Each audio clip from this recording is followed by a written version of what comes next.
Assalamualaikum warahmatullahi wabarakatuh. Kembali lagi dengan saya, Yulia Febrianita.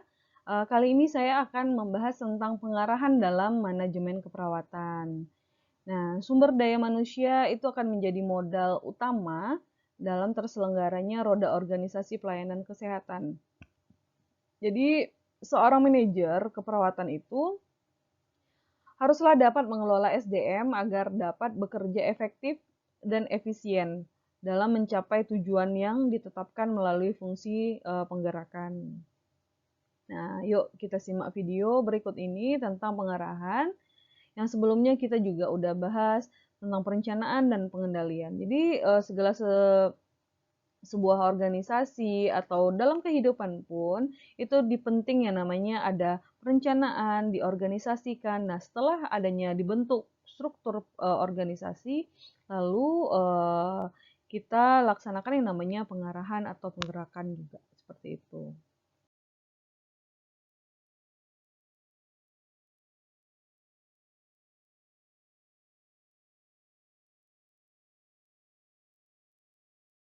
Nah, di sini kita bisa lihat pengarahan itu dapat diartikan bahwa dia itu merupakan hubungan manusia dalam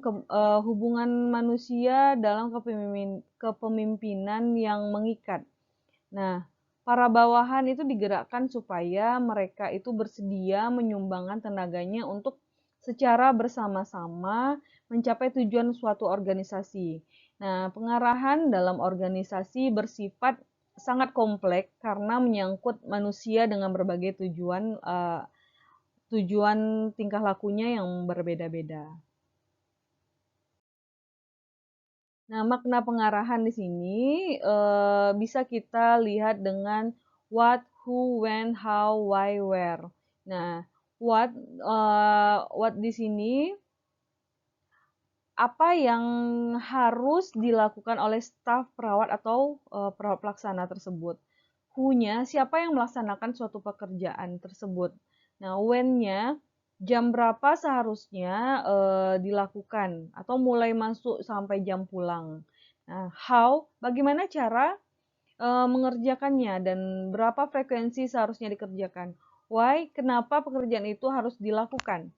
Where di mana tentunya di ruangan atau tempat masing-masing. Nah, pengarahan yang dilakukan oleh seorang pimpinan keperawatan itu dapat dikatakan efektif bila bawahan atau staf atau perawat pelaksananya dapat melaksanakan semua pekerjaan yang ditunjukkan atau diberikan kepadanya secara konsisten dengan kebijakan unit dan dapat melaksanakan kegiatan dengan aman dan nyaman seperti itu.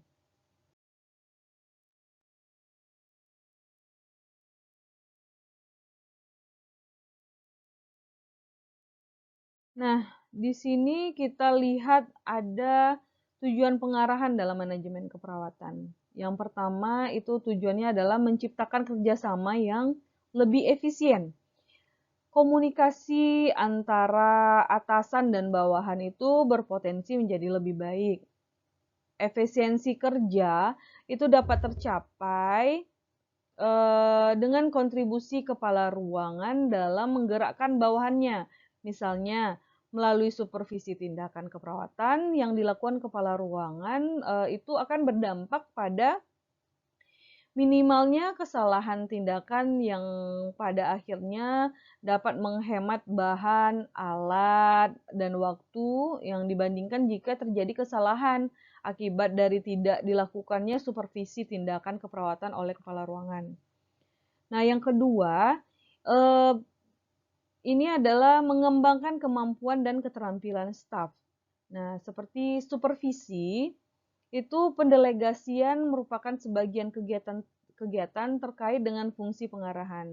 Nah, kegiatan tersebut memberikan peluang bagi bawahan untuk mengerjakan tugas sesuai dengan tanggung jawabnya secara mandiri.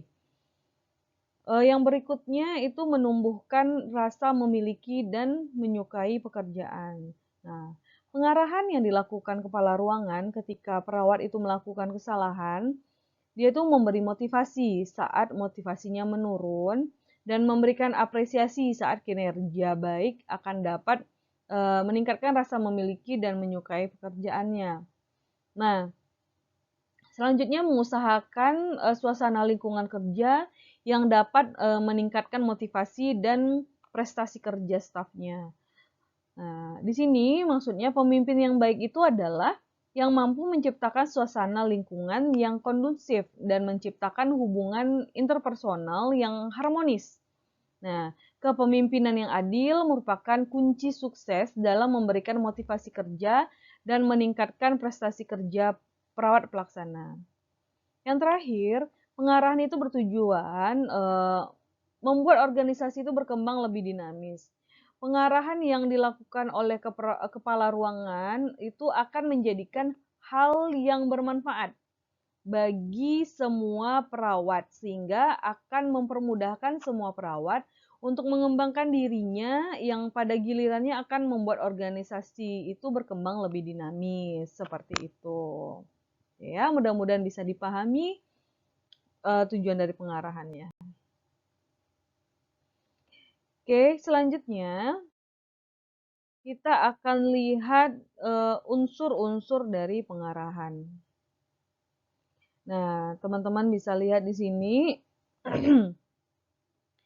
pengarahan bisa juga kita sebut dengan penggerakan. Di sini adalah usaha kita untuk mempengaruhi staf itu agar staf itu biar dia itu melakukan sesuatu untuk mencapai tujuan yang telah dia tetapkan agar dapat mengarahkan dan menggerakkan bawahan. Jadi unsur-unsur di bawah ini yang tertera ini itu dapat meningkatkan lagi semangat si karyawan. Kayak yang pertama itu adalah kepemimpinan. Yang kedua motivasi, yang ketiga adalah komunikasi. Kalau kepemimpinan kita ada berbagai macam ya, ada fungsi-fungsinya, habis itu ada tipe-tipenya. Nah, kalau motivasi, di sini motivasi itu menjadi unsur penting juga untuk pengarahan dalam keperawatan. Karena kita tahu bahwa pelayanan keperawatan itu memiliki kontribusi yang besar terhadap mutu layanan kesehatan. Jadi, rendahnya kinerja perawat akan mempengaruhi mutu pelayanan keperawatan. Nah, sebaliknya juga, bila kinerja perawat itu baik, maka dia akan dapat meningkatkan mutu layanan. Nah, kinerja perawat yang baik bukan hanya karena perawatnya bersedia melakukan dan menyelesaikan tindakan keperawatan secara rutin saja ya. Nah, tapi yang terpenting itu adalah perawat itu melakukan tindakan didasari dorongan atau motivasi dirinya. Nah, motivasi internal yang kuat akan memberikan dampak yang langgeng bagi seseorang perawat dalam melaksanakan kegiatan secara efektif dan efisien. Nah, sedangkan komunikasi di sini itu maksudnya merupakan unsur penting dalam menggerakkan atau mengarahkan bawahan. Ya, jika motivasinya sudah bermasalah, itu akan sulit karena mispersepsi ya. Ya, yang satu berkata apa, yang satu ngerjain apa gitu. Jadi akan sulit apabila komunikasi sudah terganggu.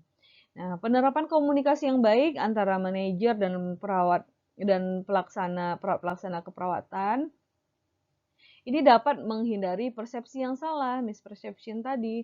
Nah, komunikasinya bisa dilakukan secara vertikal, atas atau bawah, maupun horizontal ke samping, seperti itu. Nah, komunikasi yang baik adalah komunikasi yang dilakukan secara terbuka antara dua orang atau lebih untuk menyampaikan dan meneruskan pesan yang berharga dari dan keluar dari organisasi tersebut.